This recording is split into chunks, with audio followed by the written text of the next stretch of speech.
Boa tarde a todas e a todos, sejam bem-vindos ao Mês da Ciência e Tecnologia, promovido aqui pelo Ministério da Ciência, Tecnologia e Inovações. Hoje a gente tem um dia inteiro dedicado ao Instituto Mamirauá, coisas muito legais. Se você perdeu as palestras lá de manhã, tem o dia inteiro, tá tudo lá no YouTube, nas redes sociais do Ministério, você encontra. Não se esqueça, compartilhe, divulga, faça chegar a estudantes, a professores. O objetivo do evento é muito divulgação. Eu terei o prazer agora de entrevistar, em nome do nosso ministro, o astronauta Marcos Pontes, o diretor do Instituto Mamirauá, o doutor João Valsec do Amaral. Meu nome é Daniel Lavouras. Eu vou ler aqui, antes da entrevista, um breve histórico do Instituto, algumas coisas sobre o Instituto. Fundado em 23 de abril de 1999, o Instituto produz conhecimento científico e inovações tecnológicas para promover a conservação da biodiversidade e melhorar a qualidade de vida dos povos da Amazônia. Constitui um dos centros de excelência do Ministério da Ciência, Tecnologia e Inovações. Localizado em Tefé, no estado do Amazonas, é singular em sua atuação na interface entre pesquisa, conservação da biodiversidade, desenvolvimento social, fomento de cadeias extrativas e produtivas com base na biodiversidade, manejo e gestão do bioma amazônico. Os objetivos do Instituto Mamirauá incluem a aplicação da ação da ciência, tecnologia e inovação na adoção de estratégias e políticas públicas de conservação e uso sustentável da biodiversidade da Amazônia. Também abrangem a construção e a consolidação de modelos para o desenvolvimento econômico e social de pequenas comunidades ribeirinhas, por meio do desenvolvimento de tecnologias socialmente e ambientalmente adequadas. As ações do Instituto estão alinhadas a políticas nacionais e internacionais, principalmente à Estratégia Nacional de Ciência e Tecnologia e aos Objetivos de Desenvolvimento Sustentável da Organização das Nações Unidas. Os objetivos do Instituto são, brevemente, analisar os aspectos naturais das florestas alagáveis da Amazônia e descrever seus padrões de uso, realizar monitoramento da biodiversidade terrestre e aquática para conhecer as espécies no ambiente e avaliar tendências para a proteção e uso sustentável dos territórios. Desenvolver tecnologias para subsidiar a conservação da biodiversidade e melhorar a qualidade de vida de populações indígenas e não indígenas. Fomentar as cadeias extrativas e produtivas com base na biodiversidade, manejo e gestão. Nós entrevistaremos o diretor do Instituto, o Dr. João Valsec do Amaral. Eu vou fazer uma leitura de um breve currículo. Pesquisador graduado em Ciências Biológicas e da Saúde pela Universidade de São Judas Tadeu, mestre em Zoologia pelo Museu Paraense Emílio Gueldi e Universidade Federal do Pará, e doutor pela Universidade Federal de Minas Gerais. Atualmente também é líder do grupo de pesquisa em Ecologia de Vertebrados Terrestres e curador da coleção de material biológico da instituição. Atua no Instituto Mamirauá desde 2001, onde já exerceu os cargos de coordenador de monitoramento e diretor técnico científico. É membro da rede de pesquisa em diversidade, conservação e uso da fauna da Amazônia e da Comunidade de Manejo de Fauna Silvestre em La Amazônia e em Latinoamérica. Atua principalmente na área de pesquisa e conservação da fauna silvestre, com ênfase na fauna cinegética, ecologia e conservação de mamíferos. Professor, doutor João Valsec do Amaral, por favor, seja muito bem-vindo, suas primeiras palavras. Olá a todos, boa tarde, Daniel, boa tarde aos visitantes aí do canal do MCTI. É um prazer estar aqui com vocês e um prazer participar das atividades da Semana Nacional de Ciência e Tecnologia produzida pelo Ministério. Obrigado. Agora a gente tem umas perguntinhas muito legais, para quem não conhece o Instituto Mamirauá, tem umas perguntas bem bacanas aqui. Vamos ver se a gente consegue cobrir tudo, é muita coisa. A Reserva de Desenvolvimento Sustentável Mamirauá, uma área protegida de mais de 1,1 milhão de hectares, localizadas a 600 quilômetros de Manaus, no Amazonas, foi a primeira do tipo a ser criada no Brasil. Trata-se da maior reserva florestal do Brasil, dedicada exclusivamente à proteção da várzea amazônica. Sua história se confunde com a história do Instituto de Desenvolvimento Sustentável Mamirauá, uma forma de conservar a biodiversidade em meio e junto a comunidades locais. Diretor, por favor, nos conte um pouco da história do Instituto. Realmente, essas histórias se confundem. Para muita gente é um pouco difícil separar o que é a Reserva de Desenvolvimento Sustentável Mamirauá e o que é o Instituto de Desenvolvimento Sustentável Mamirauá. Isso ocorreu porque a atuação dos pesquisadores que formaram o Instituto é anterior ao Instituto. Na década de 80, o pesquisador José Márcio Aires começou a trabalhar com uma espécie de primatas na região, o acari branco, né, que ocorria ali na região do Médio Solimões, e ele convidou uma série de outros pesquisadores para atuar ali na área. O Márcio, a Débora Lima e outros pesquisadores, muitos do Museu Paraense Milo Gueldi, perceberam que para garantir a conservação dessa espécie, era necessário envolver a população local nas ações de conservação. E isso também permitiria melhorar a qualidade de vida da população que na região vivia. Então, acho que a primeira inovação que surge aí, anterior até o Instituto Mamirauá, é a proposição do modelo Reserva de Desenvolvimento Sustentável. Mamirauá foi a primeira unidade de conservação desse país, e o modelo depois foi incorporado no Sistema Nacional de Unidade de Conservação. E as ações que na época era o Projeto Mamirauá, acabaram sendo institucionalizadas. Em 1999, o Mamirauá foi elevado à categoria de organização social pelo Ministério de Ciência, Tecnologia e Inovações, né? Na época era só Ministério de Ciência e Tecnologia, com essa missão de realizar pesquisa de ponta voltada para a conservação da biodiversidade e para o desenvolvimento social e econômico da região. Então, ao longo de 20 anos aí de história do Instituto Mamirauá, nós temos uma ação multidisciplinar, realizando pesquisa nas mais diversas áreas, que vai desde arqueologia, antropologia, sociologia, ecologia, zoologia, ciências básicas mesmo, até desenvolvimento tecnológico, né? Então, além da gente desenvolver pesquisa básica, a gente realiza pesquisa aplicada, desenvolvendo protocolos de manejo de recursos naturais adequados para a região e que permitem utilizar os recursos de maneira sustentável. O diferencial do Instituto Mamirauá está na sua capacidade de não apenas produzir pesquisa científica para entender como vivem as espécies e pessoas na Amazônia, mas também de implementar práticas de gestão dos recursos naturais e tecnologias sociais que efetivamente gerem renda e melhoria na qualidade de vida das pessoas. Que tipo de tecnologias o Instituto de Desenvolvimento Sustentável Mamirauá desenvolve na Amazônia e como elas impactam na qualidade de vida das populações tradicionais? Há algum caso de maior repercussão? Sim, temos casos de maior repercussão. A gente desenvolve tecnologias sociais adequadas à realidade regional, que inclui tecnologias de manejo de recursos naturais, incluindo pesca, manejo florestal, agricultura, ecoturismo, a agricultura de escala comunitária, tecnologias para o tratamento de água, seja para o consumo, ou seja para a produção, e mais recentemente a gente está trabalhando no desenvolvimento de uma tecnologia de monitoramento da biodiversidade com uso de inteligência artificial, que é o tema desta semana, né? Um exemplo de sucesso que eu posso citar é a tecnologia de manejo de pirarucu.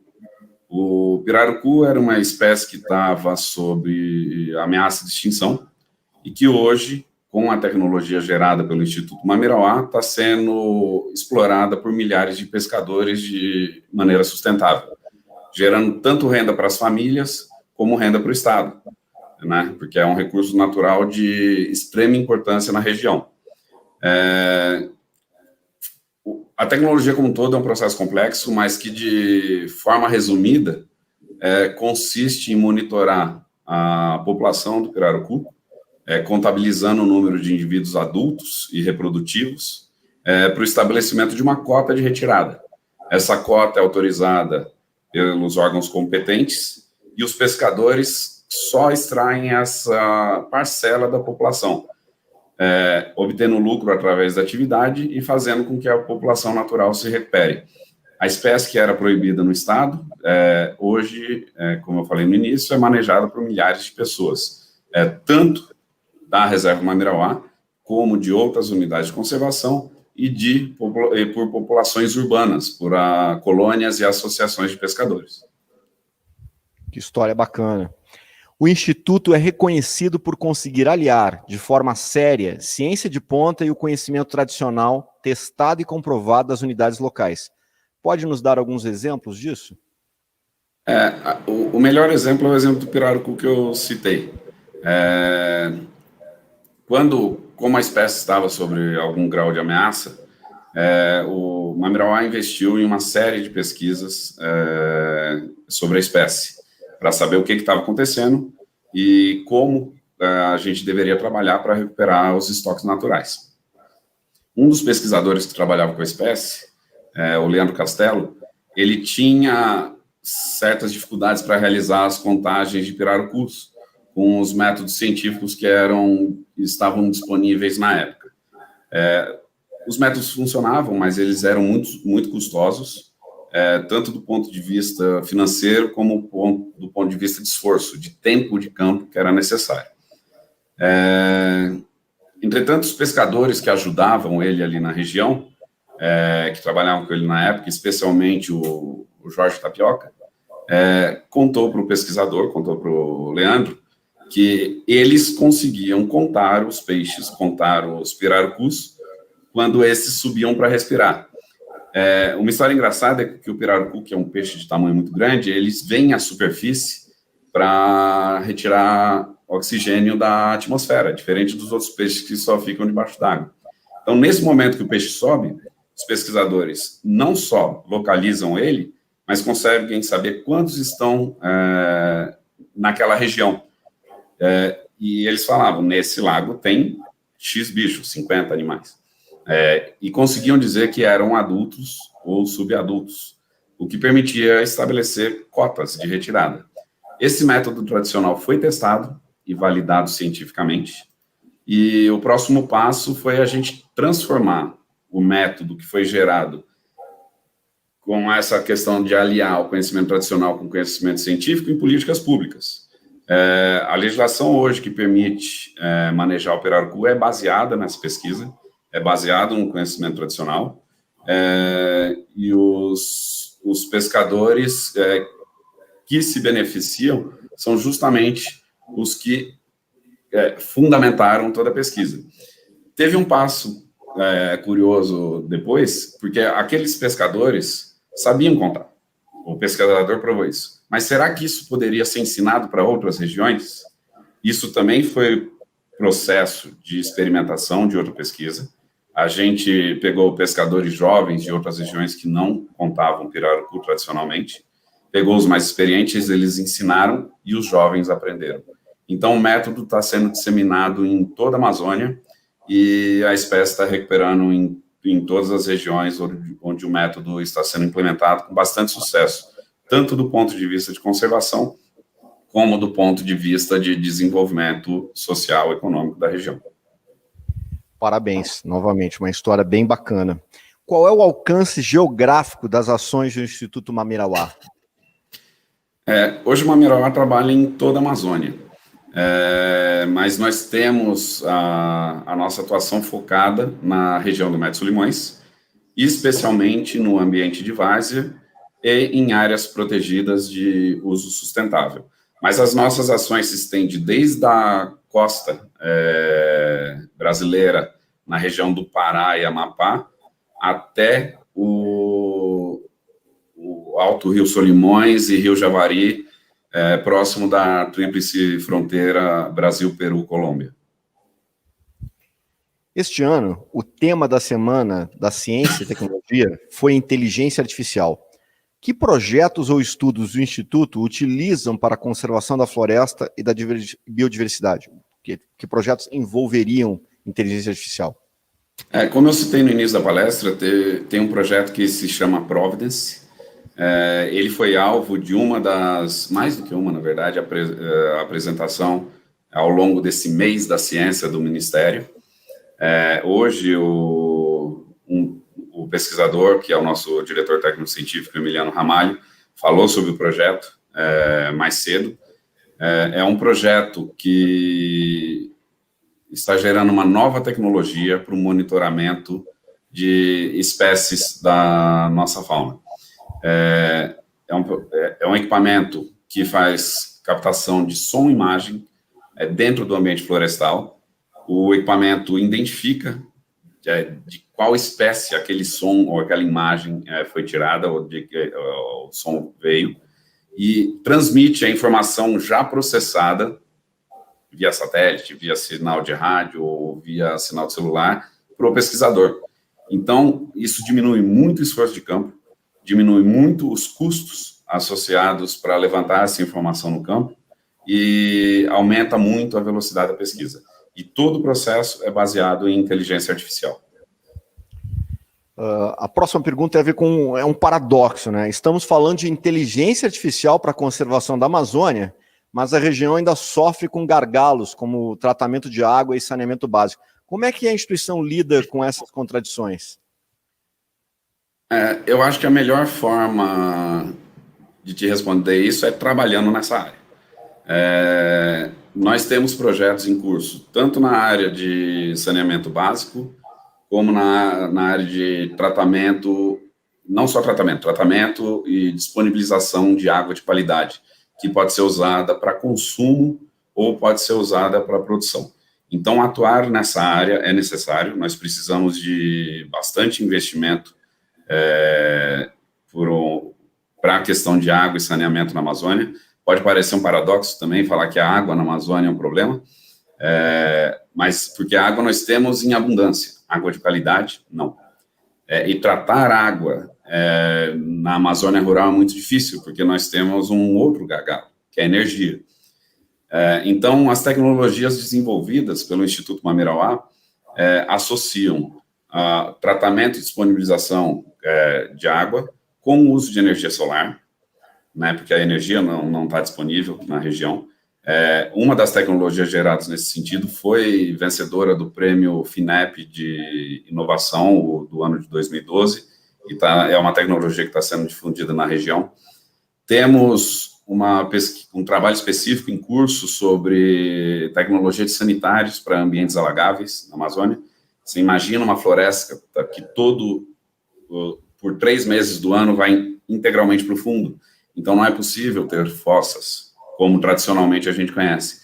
Então, uma tecnologia específica está sendo gerada nesse sentido. E a questão da água, não assim, ela é transversal acho que está todos os temas que Mamirauá trata na região. Seja para questões básicas de saúde, seja para produção de qualquer espécie manejada, porque não adianta você querer manejar peixe ou jacaré sem ter água de qualidade, porque o produto será contaminado. Então, essas são questões que o Mamirauá enfrenta e que a ciência vai ter que encarar daqui para frente, porque senão a gente não vai resolver esses problemas que parecem paradoxais nos próximos anos. Diferentemente de outros centros de excelência do Ministério da Ciência, Tecnologia e Inovações, o Instituto Mamirauá está localizado numa região de difícil acesso, no interior do Amazonas. Quais são os desafios de desenvolvimento de ciência nessa região? O primeiro seria a distância. Nós estamos numa região bastante isolada, longe dos grandes centros urbanos, onde os serviços são precários, e, assim, muito da infraestrutura destinada à pesquisa que outras regiões têm, lá não está disponível. A distância gera um segundo problema, que é a questão do alto custo amazônico. Alimentação é caro, combustível é caro, e aí a distância, a gente fala de distância, não só a distância do centro urbano, tem a dimensão amazônica. Se eu vou para campo fazer uma pesquisa, eu me desloco, com sorte, 2 horas de barco, de lancha.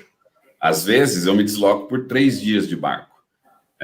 O custo de combustível, o custo de equipe, o custo de infraestrutura, o custo é muito alto. Mas esses são problemas que podem ser solucionados com recursos. se adequadamente destinados. Mas tem uma outra dificuldade bastante grande, que é captar e fixar pessoal para trabalhar na região. Mamirauá consegue fazer isso muito bem, porque nós já estamos estabelecidos há 20 anos ali na região do Médio Solimões. É o único instituto do Ministério de Ciência e Tecnologia que está longe dos grandes centros ou longe das capitais, no Brasil todo. Dos 3 amazônicos, é o único no interior. Então, a gente conseguiu criar uma estrutura de pesquisa que nos permitiu fixar pessoal. O que a gente precisa agora é fortalecer essa estrutura e manter essa estrutura, para que pesquisa de qualidade seja feita pelo Estado brasileiro em todo o território, inclusive em áreas mais remotas do nosso Brasil. Bom, apesar de todos esses desafios, há muito sucesso. A que você atribui o sucesso da instituição? Certamente é o apoio do Ministério de Ciência, Tecnologia e Inovações. Sem o apoio ministerial, é impossível manter pesquisa de qualidade na região. Para isso, nós temos um contrato com o Ministério e espero que isso perdure por muitos anos. Mas eu diria que, principalmente, a gente deve, assim, o nosso sucesso é o compromisso da equipe do Mamirauá. Como eu disse, não é simples trabalhar na Amazônia e não é simples levar pessoas que queiram permanecer algum tempo na Amazônia. São as pessoas que são, de fato, compromissadas com a missão institucional que permite a gente ter esse sucesso, tanto na área de conservação como na área de desenvolvimento na região. Sem o compromisso de cada um dos nossos membros, sem pessoas interessadas de dentro ou de fora na instituição, no desenvolvimento científico regional e do Brasil, a gente não vai conseguir ter avanço. E o sucesso do Mamirauá, eu diria que é principalmente por isso. Bom, a próxima pergunta tem alguma relação com o que foi dito agora. Qual é a importância que você atribui ao pesquisador residente, que não vai apenas realizar sua pesquisa, mas tem a oportunidade de conviver de forma mais próxima com as populações locais? Como inspirar mais jovens a viver e fazer pesquisas na Amazônia? O pesquisador residente é fundamental. Pesquisa é um processo de médio e longo prazo, normalmente longo. Pesquisa de qualidade, que fornece bons resultados, demanda um esforço bastante grande.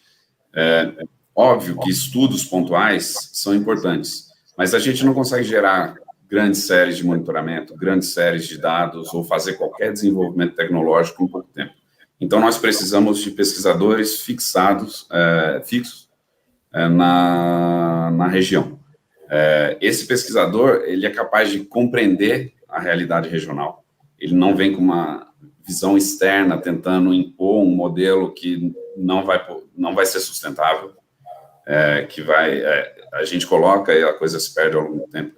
Ele tem compromisso porque ele está lá, e é ele que é capaz de realizar essa pesquisa de longo prazo que vai ter, de fato, impacto na região.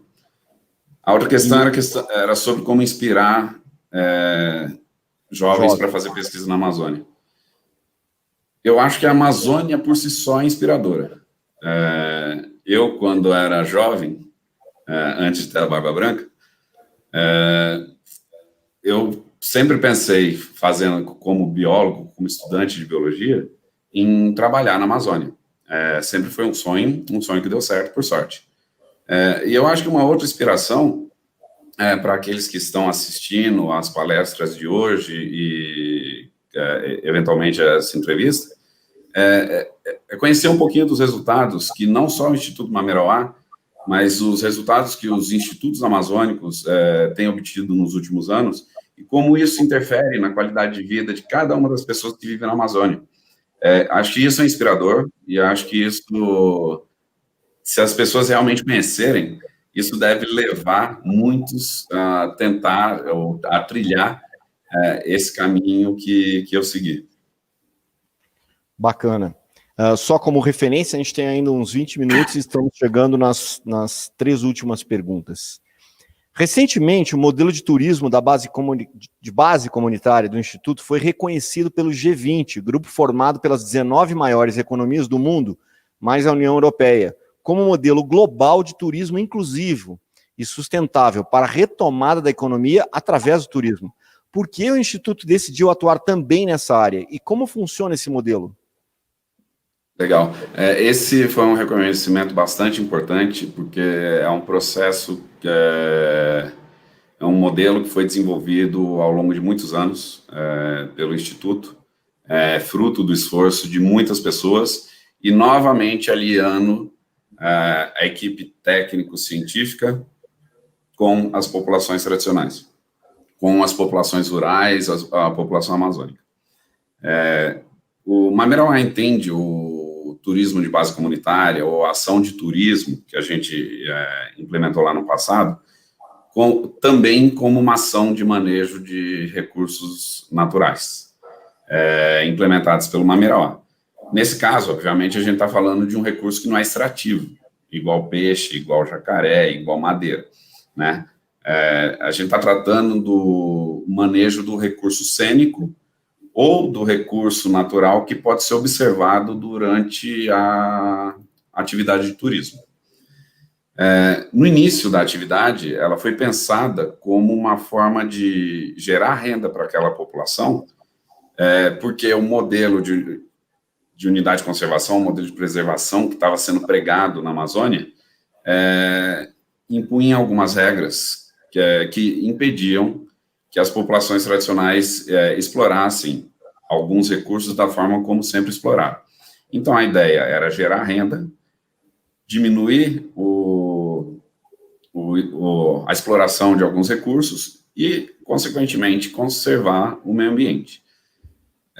Essa foi a proposta inicial, só que ao longo de muitos anos, o modelo evoluiu para um modelo de turismo de base comunitária que a gente chama, que na verdade hoje é de gestão compartilhada. A gestão da atividade de turismo hoje na região é feita quase que completamente por populações locais, com algum apoio do Instituto, e a intenção é transferir de fato a gestão da atividade de turismo completamente para as comunidades. Então, o reconhecimento do G20 vem nesse sentido, porque é uma atividade de turismo que não fica na mão de poucos empresários. Todo o recurso é revertido para a população que é responsável pela atividade e a renda gerada fica localmente. Obviamente, gera divisas para o Estado, porque recolhe imposto, mas ao invés de você ter um empresário que concentra o lucro fica na região. O que permite ter outros tipos de impactos aí sociais de outra ordem. Melhora muito, por exemplo, a qualidade de vida das populações que estão associadas a esse modelo. Diretor, como nós temos tempo, me permita, por favor, fazer uma outra pergunta com relação a isso. Isso ainda é um projeto ou, por exemplo, se alguém for até aí, até Fé, conseguiria visitar alguma coisa? Existe alguma coisa já em termos de turismo? Ou seja, o pessoal está convidado? Qual é o site? Como é que vê isso?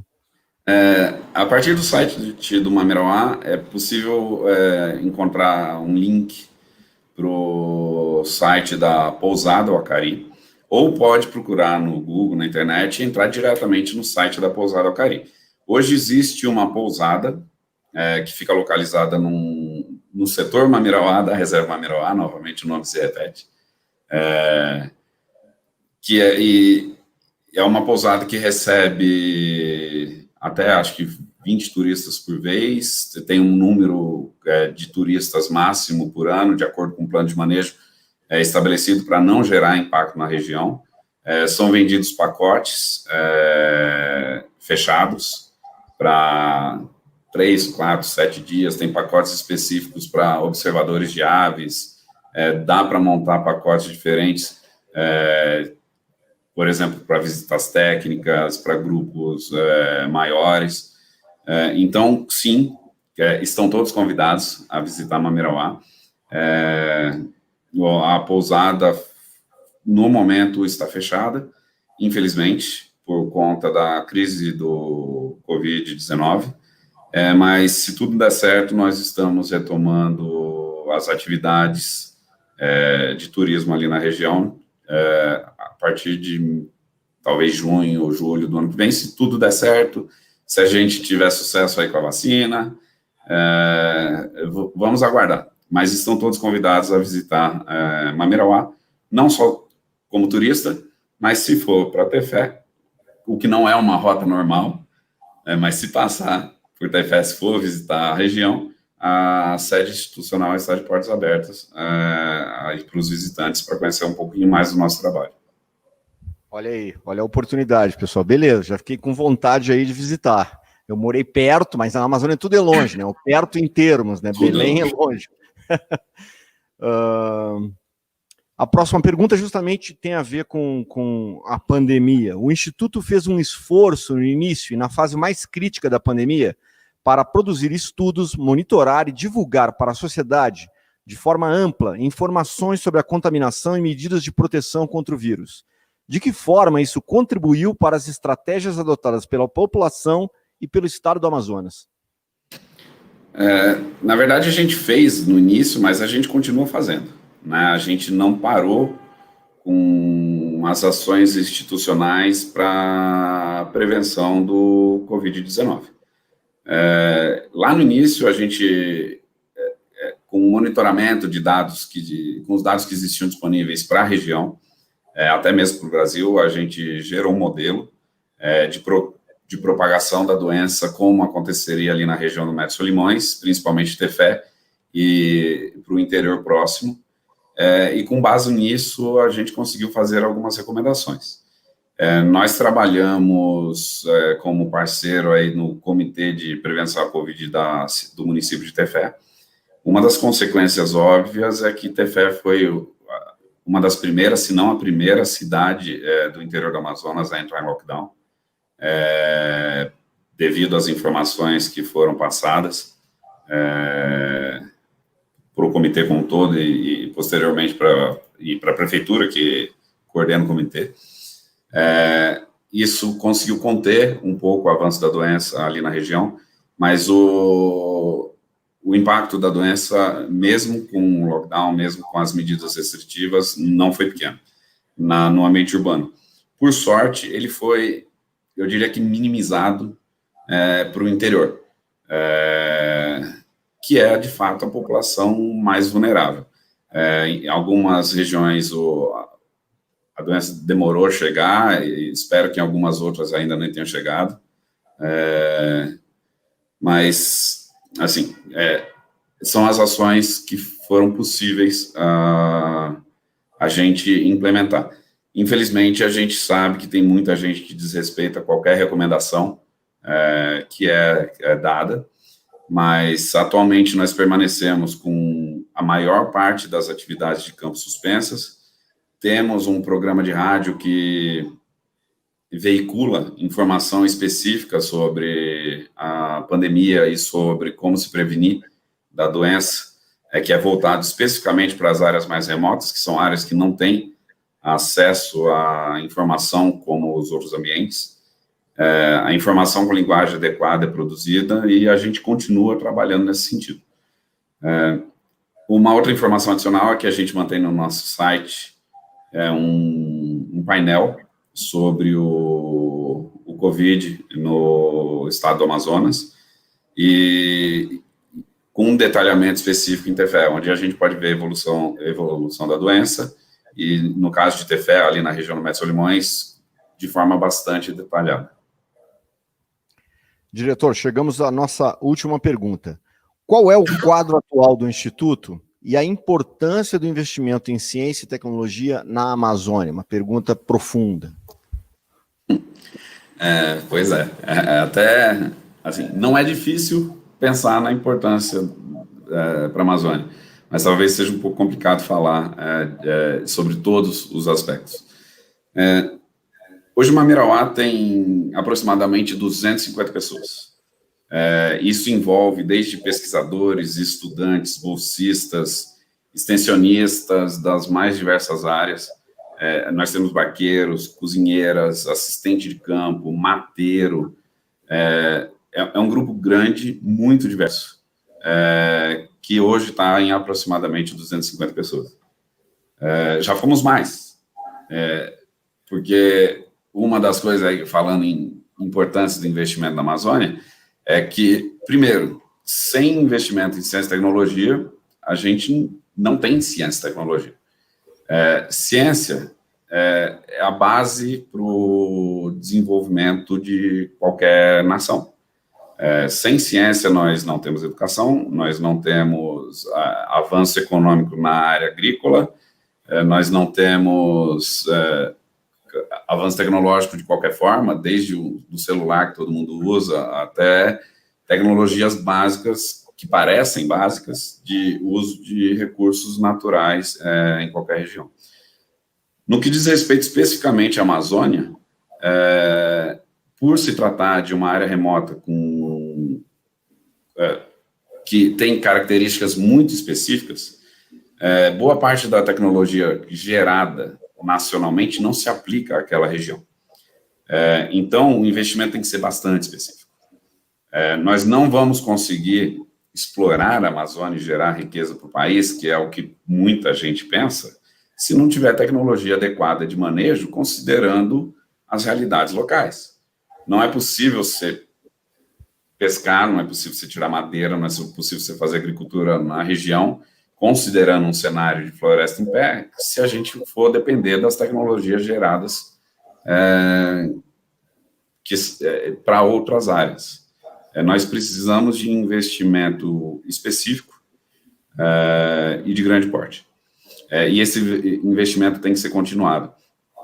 Eu acredito que o Ministério de Ciência, Tecnologia e Inovações tem esse compromisso, mas o Ministério sofre de um quadro de precarização aí de orçamentos que já vem sendo enfrentado há alguns anos dentro do país.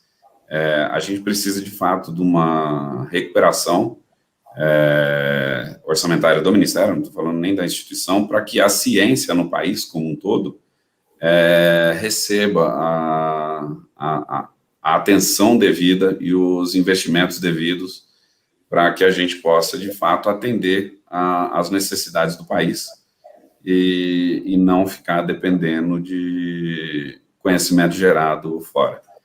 Sem isso, a gente não tem como garantir soberania, sem isso, a gente não tem como garantir desenvolvimento social, sem isso, a gente não tem como ter uma economia forte.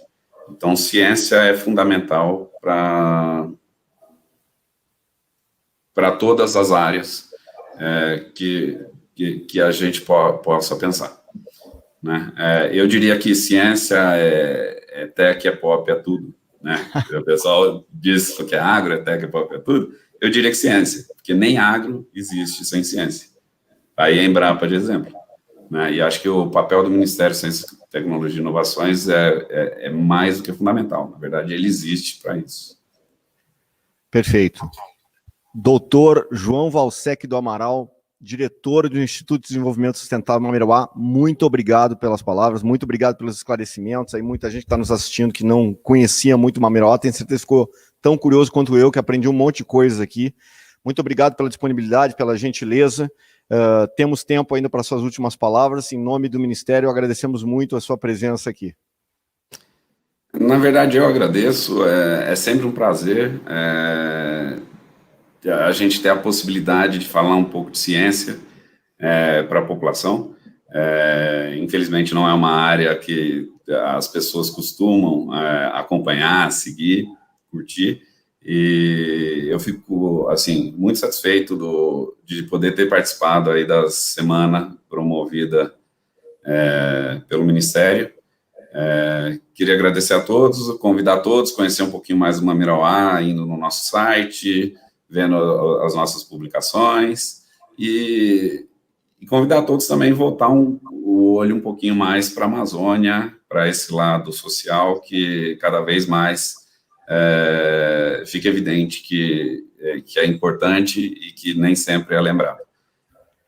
Agradeço muito, Daniel, agradeço ao Ministério, no nome do excelentíssimo senhor ministro Marcos Pontes, e assim, eu acho que é uma boa tarde a todos e vamos pensar em ciência.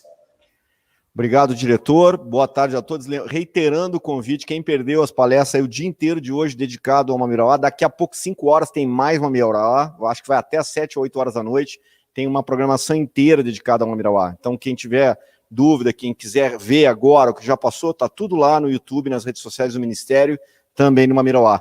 O site da Semana Nacional de Ciência e Tecnologia, onde está toda a programação também, é SNCT, as iniciais de Semana Nacional de Ciência e Tecnologia, .mcti, as iniciais de Ministério de Ciência, Tecnologia e Inovações, .gov.br. Repetindo, snct.mcti.gov.br.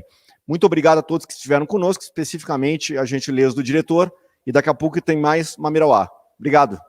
Tchau. Obrigado.